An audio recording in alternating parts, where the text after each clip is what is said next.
So first thing I should mention, though, is I'm well aware that you have the ACT on Wednesday, and I'm cruelly having an assignment due on the same day as the ACT. What? How awful of me. Fine, it's due Tuesday.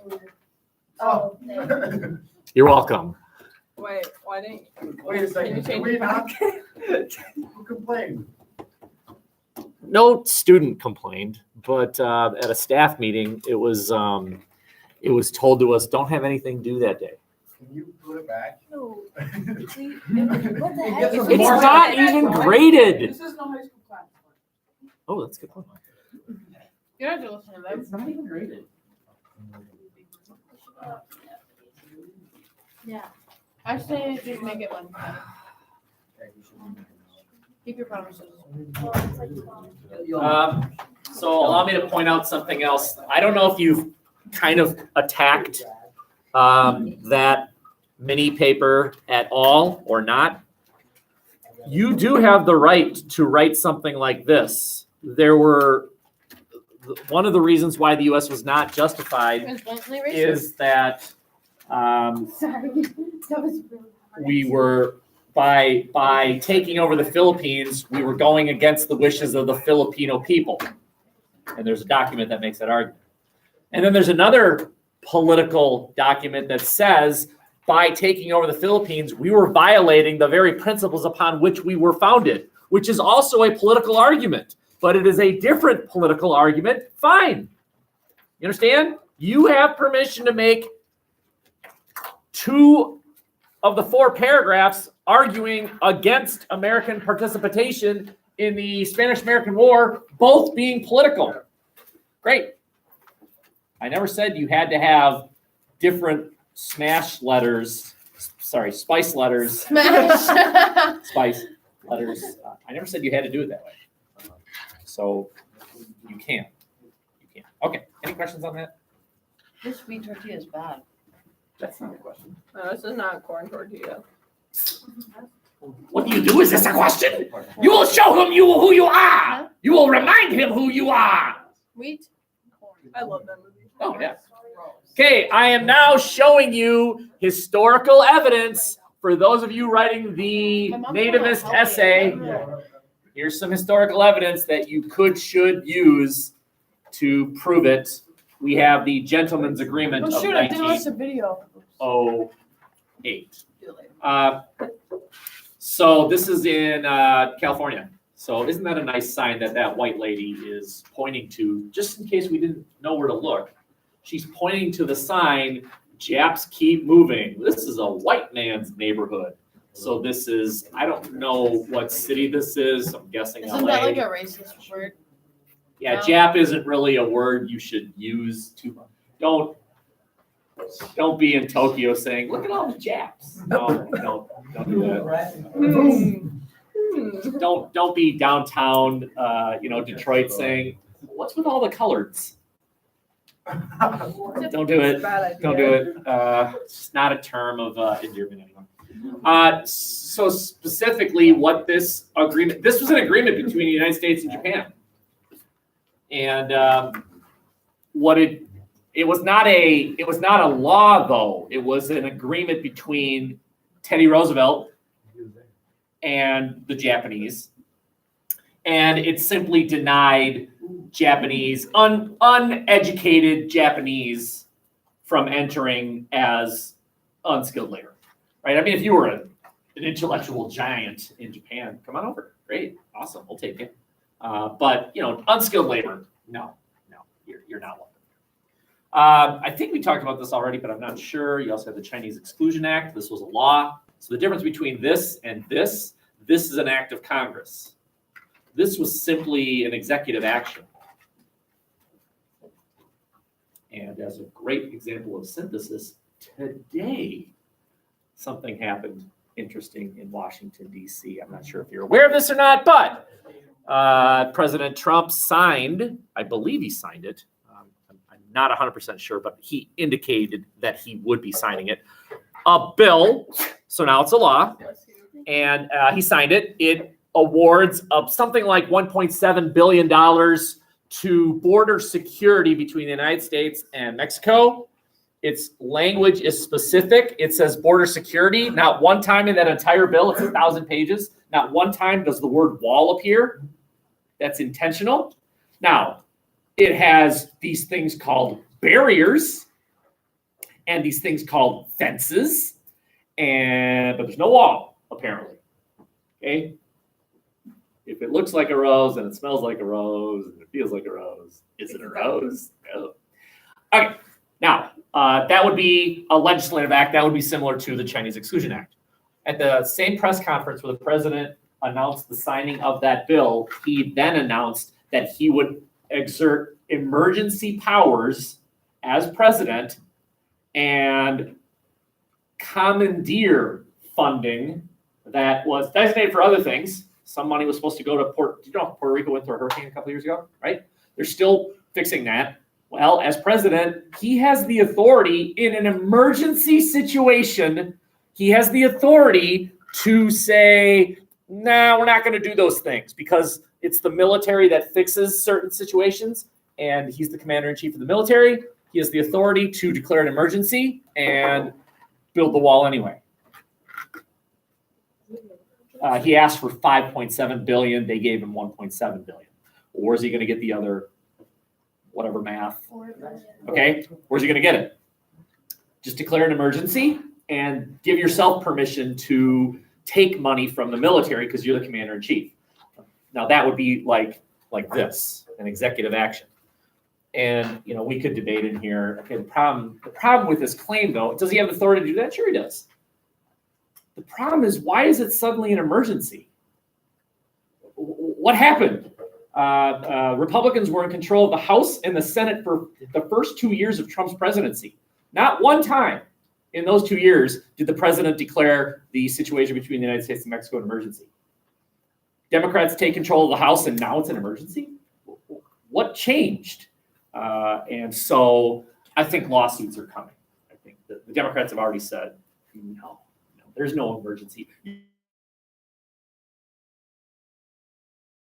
Clearly, illegal immigration is a serious issue, so I'm not disputing that. It's just the timing is sort of interesting. That's all. Okay. Any questions here? I would highly suggest if you're writing the nativist Blue Book essay, here's 2 pieces of evidence, and I just gave you a synthesis example. I just gave it to you. You're welcome. Okay. Ready to rock? Let's keep going. We're continuing to look from now until the end of the unit. So from now until February, Next.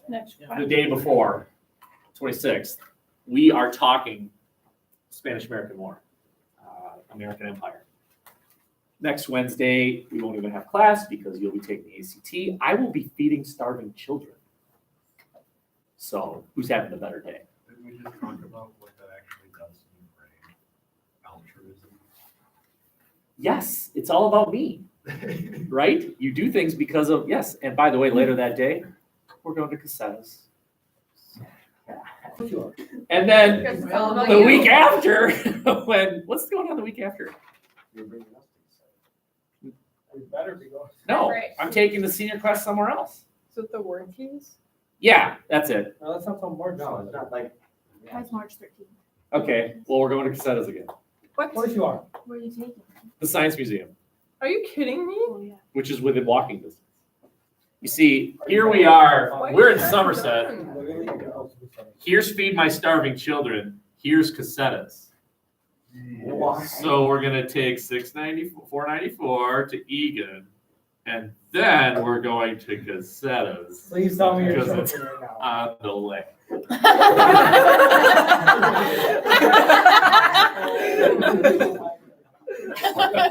are doing. All right.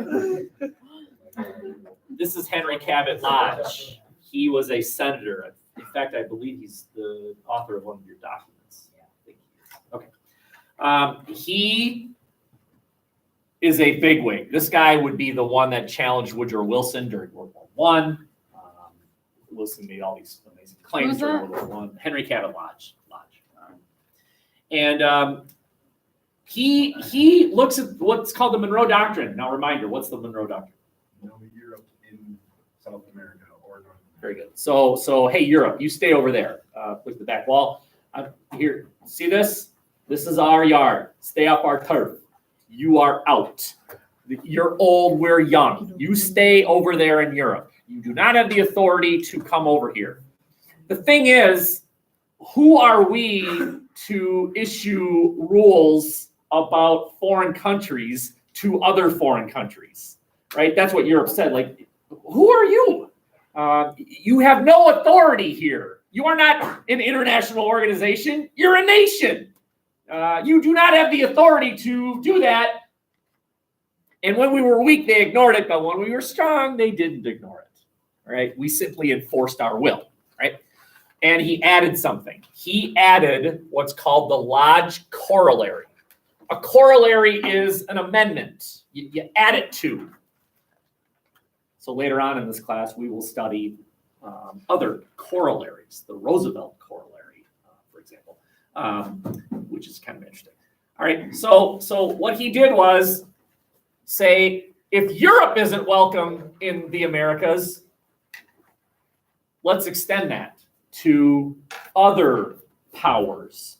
Specifically, he's talking about Japan as this emerging threat, right? I'm just telling you this. When the Japanese attacked Pearl Harbor, it's not like they suddenly developed a navy overnight. The world was like, where'd that come from? This had been decades in the making. The Japanese rapid development of military might had been going on previous to Pearl Harbor.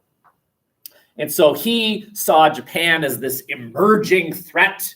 And so he said, hey, Japan, basically, you are also not welcome in the Western Hemisphere. You do not have the authority to do any sort of colonization in the Central or South America. Simply an extension of the Monroe Doctrine. Only a country that sees itself as an empire does these things. It tells other countries, oh, no, hey, that's our turf. That's ours. Get out. It's a sweet mustache, too. Questions? Let's keep going. This would seem to be an odd time to talk about this, but we bought Alaska.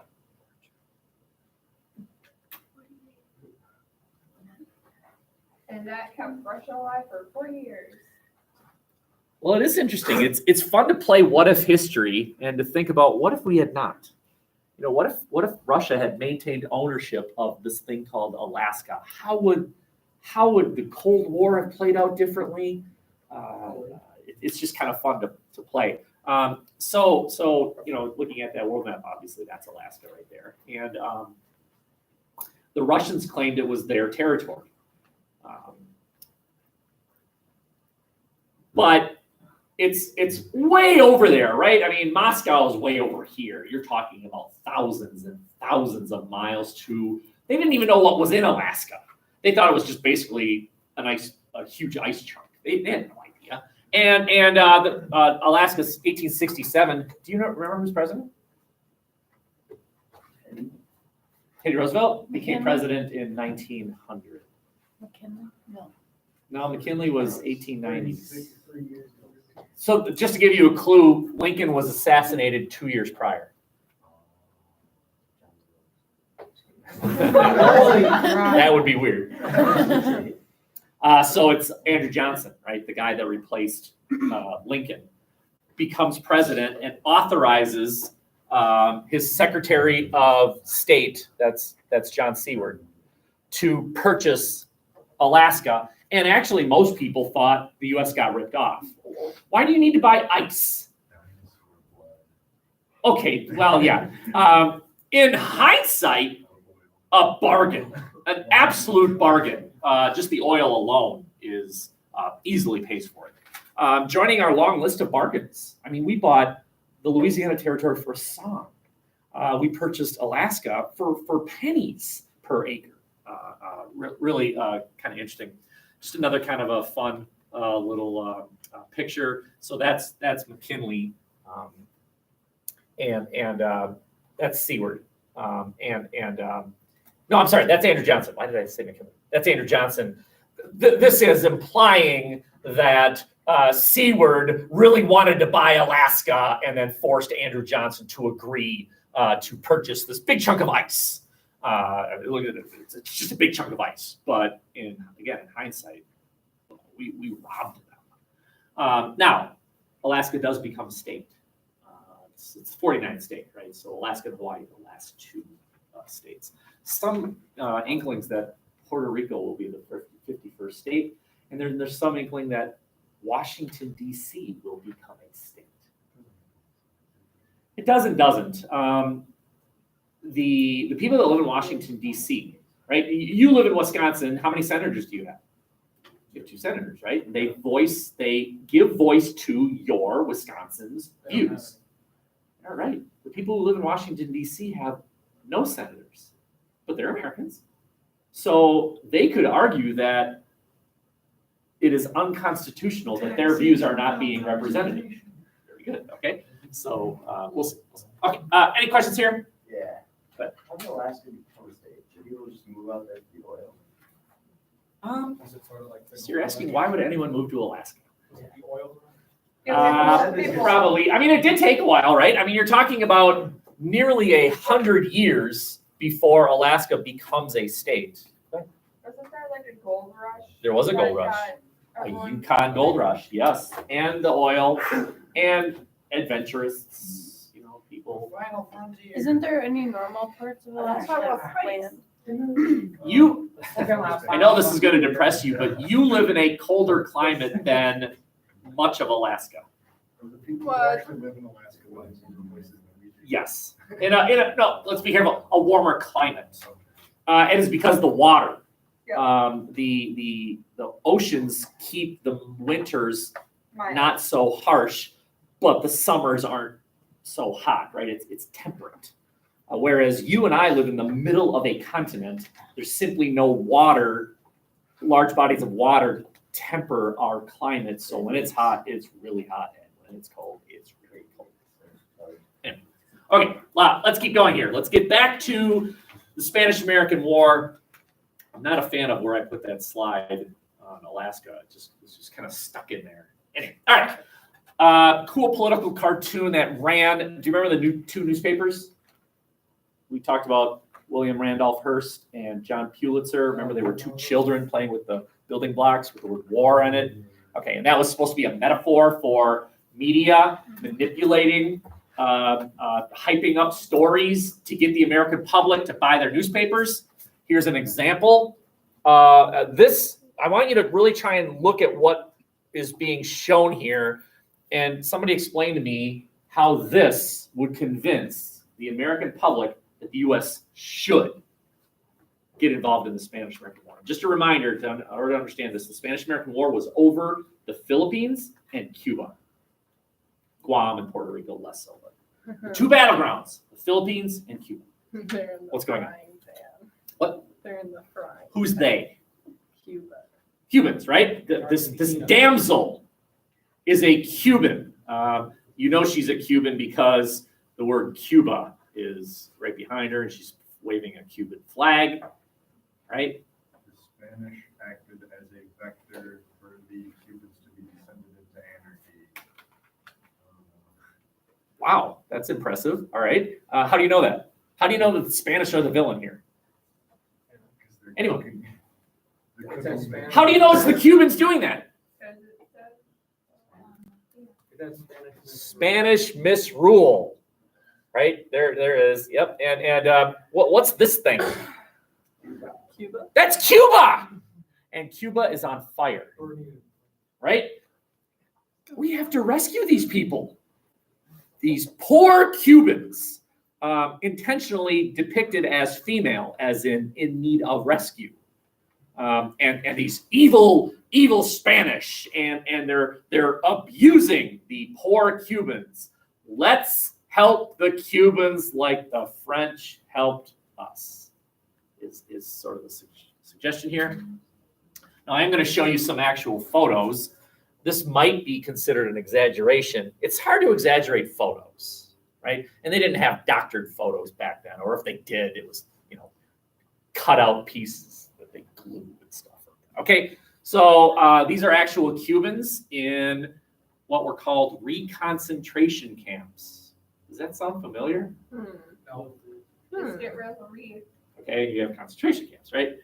Here's somebody else in a concentration camp. So the Spanish did imprison Cubans who were in a way resisting Spanish rule. The Spanish did put them into prison camps. This is awful, right? That's a kid. Obviously not in good condition. The American public saw these pictures.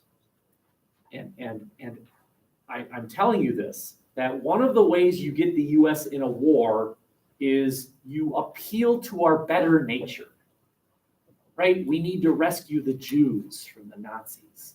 We need to rescue the Cubans from the Spanish. We need to rescue those poor slaves. Remember, the Civil War was not going well until the Emancipation Proclamation. Then we get black soldiers on our side. Then we started. We like fighting crusades.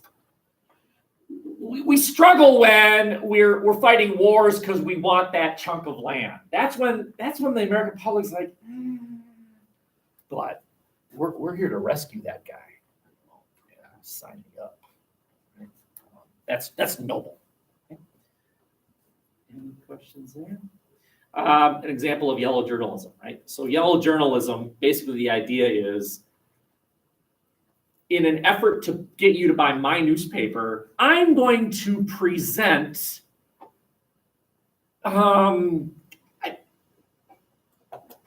maybe exaggeration here. I mean, they didn't literally cook anybody. Maybe they did. Not as a rule, right? But again, these aren't exaggerations. Now, could I find an example of somebody that looks like that in the United States? Somewhere. Is there somewhere in the United States somebody that looks like that? Right? If I put it in a newspaper and say, see, Americans abuse their people, would that justify a foreign nation invading our country? So you see, are these doctored photos? No, but I can present it as the norm rather than the exception, and now the American public says, we got to stop that. When that might be the very rare situation. Okay, did the Spanish abuse some Cubans? Yes. Maybe not as often as the newspapers in the US present. They may have exaggerated. That exaggeration is called yellow journalism. Any questions there? Yay.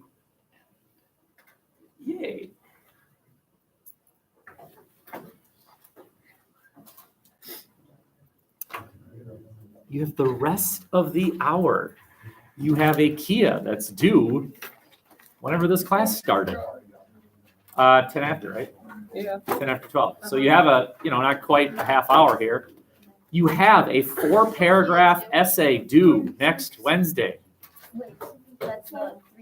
I'm sorry, Tuesday. Did I change it back to Wednesday? Yes. Yes, I'm glad. Fine. Thursday. But